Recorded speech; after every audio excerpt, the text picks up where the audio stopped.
তো মামা পরীক্ষা তো আইসাই পড়লো। পরীক্ষা কি তোর বল লাগে যে আসবে না? শালা সিঙ্গেল সারা জীবন সিঙ্গেলই থাকবি। তুইও তো সিঙ্গেল।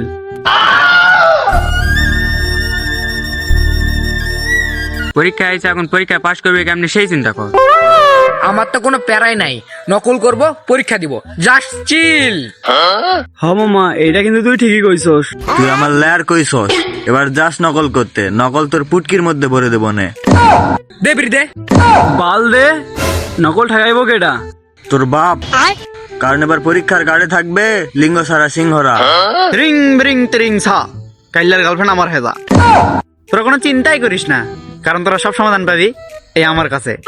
এ শালা শেষরা 10 বছর ধরে একই ক্লাসে পড়ে আছে, সে নাকি সবকিছুর সমাধান দিবে। চুল ফেলাও গিয়া। দে বিড়ি দে। তোরা কোনো প্যারা নিস না, কারণ এবার আমি সমাধান দিব না, সমাধান দিব আমাকে ভণ্ড বাবাই। সে 59 বার ফেল করার পর সে নিজের হাতে একটি বই লিখেছে, আর সেই বই রাস্তার টোকাই থেকে শুরু করে সকল ধরনের নেশাখোর পর্যন্ত পড়েছে এবং তারা ভোদাই হয়ে গিয়েছে। তাইলে সো যাই তোর সেই ভণ্ড বাবার কাছে। দে বিড়ি দে। A few moments later. এখানে এত নোংরা কেন? হাব বেড়া চুপ, এটা ভণ্ড বাবার রাস্তা না, এখানে কথা কম কাজ বেশি। দাঁড়া দেখ, ওই যে ভণ্ড বাবা বসে রয়েছে, এই ভণ্ড বাবার অনেক প্রতিভা, বুঝছস? এই ভণ্ড বাবার কাছ থেকে বই নেওয়ার জন্য মানুষ সিরিয়াল ধরে বসে থাকে, আর আমরা তো বাড়ার বাল। এখানে তো কাক পক্ষীও নেই। আরে ওইটা তো শুধু টিকটক আর ফেসবুকে। এ লেরামা, ভণ্ড বাবার দিকলা জ্ঞান যদি সবগুলো মাথায় ঢুকে ঢেলে। বাবা আমাকে পাস করা কিছু মন্ত্র দেন, 10 বছর ধরে একই ক্লাসে পড়ে রয়েছি বাবা। তোরা কি সত্যি পাস করতে চাস? হ্যাঁ বাবা, হ্যাঁ পাস করতে চাই বাবা। তাইলে তোরা আমার লেখায় বইটি নে। এই বইটিতে শুধু পাস করারই না, A+ তোলারও মন্ত্র আছে। এই বইটি নে আর ঠাস করে গো আমার। আমি কথা দিয়ে কথা রেখেছি, A+ আসেনি তো ফিরে। আমি A+ তোলার মন্ত্র লেগেছি আমার সারাটি জীবন ধরে। আমি অন্ধকারে পড়তে বসেছি, তবুও হয়নি পড়া। আমি পরীক্ষার খাতা ভরে লিখেছি, নকল করেছি রোজ। আমি পাস করার অপেক্ষায় ছিলাম, পাস নিজেই হয়েছিল নিখোঁজ। A+ তোলার গর্জন, পৃষ্ঠা নাম্বার চুদলিং পং। বাবা এটা তো আপনি ছন্দ গেলেন। মার্কেটে আপাতত ছন্দই চলে। তা বই তো আমারও একটা লাগবে, তা বইটার দাম কত?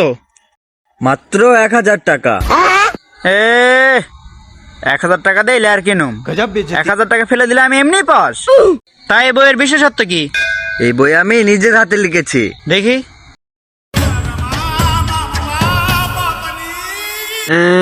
হাতের লেখা তো খারাপ কেন? দেখি কি লেখা আছে এতে। মানুষকে ভোতায় বানানোর 100টি উপায়। 1000 টাকা দিয়ে বইটি কিনুন আর ঠাস করে গো আমার খান। এখন পাস করতে গেলে তো বইটা আমারও লাগবে। তো বাবা বইটা আমি নিয়ে গেলাম। হ্যাঁ তা বাবা বইয়ের টাকাটা? ওইটা আমি মেসেঞ্জারে পাঠাই দেবো না। 2000 years later. পাস করার জন্য প্রথমে একটি বড় রুটির প্যাকেট লাগবে, এবং সেই রুটির প্যাকেটের জন্য একটি বই লাগবে যে বিষয়ে আমরা পরীক্ষা দেব।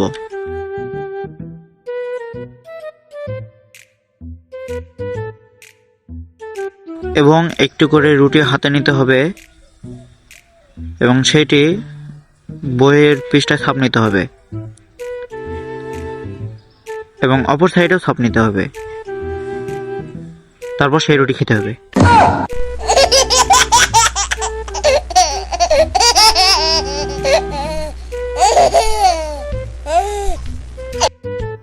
আরেকটি নিন্দা টেকনিক, পরীক্ষায় A+ তুলতে হলে একটি পানি ভর্তি গ্লাস লাগবে।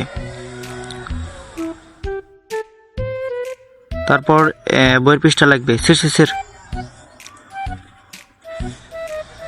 এবং সেই পৃষ্ঠাটি পানিতে চুবাতে হবে এবং সেই পানিটি পান করতে হবে।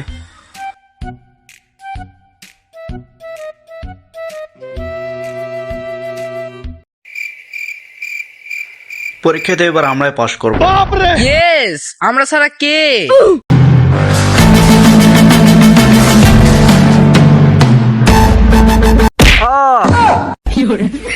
স্যার সামলে, হ্যাঁ সামলে। আজকে তোমাদের রেজাল্ট দিব। চশমাটা আগে লাগাইনি। স্যার আপনি দাঁড়ায় আছেন কেন স্যার? আপনি বসেন বসেন। ধন্যবাদ ধন্যবাদ। ওকে ওকে। স্যার হ্যাঁ, বিয়ে শাদী করেছেন? আমি আজকে তোমাদের রেজাল্ট দিতে আসছি।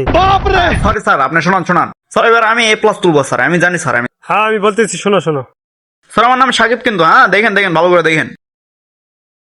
আজকের এই পরীক্ষায় দুজন বাদে সবাই ফেল। তো দেখি দুজন কে ভাগ্যবান। সাকিব, মেজবা, জাহেদ, সবাই ফেল ফেল, সবাই ফেল, সবাই ফেল। তাদের নামই নয় খাতার। ভালো করেছে, আমি দেখতেছি তো নাজমা জাকিরা কে। এরা তো A+ পেয়ে পাশ করেছে। এ ভণ্ড বাবার মায়ের খালাম মা, ধর ভণ্ড বাবারে। বাইচা থাকলে আবার বই লেখ মনে, জীবন বাঁচা ফরজ কাম, আগে নিজের জীবন বাঁচায় তারপরে আবার বই লেখ মনে।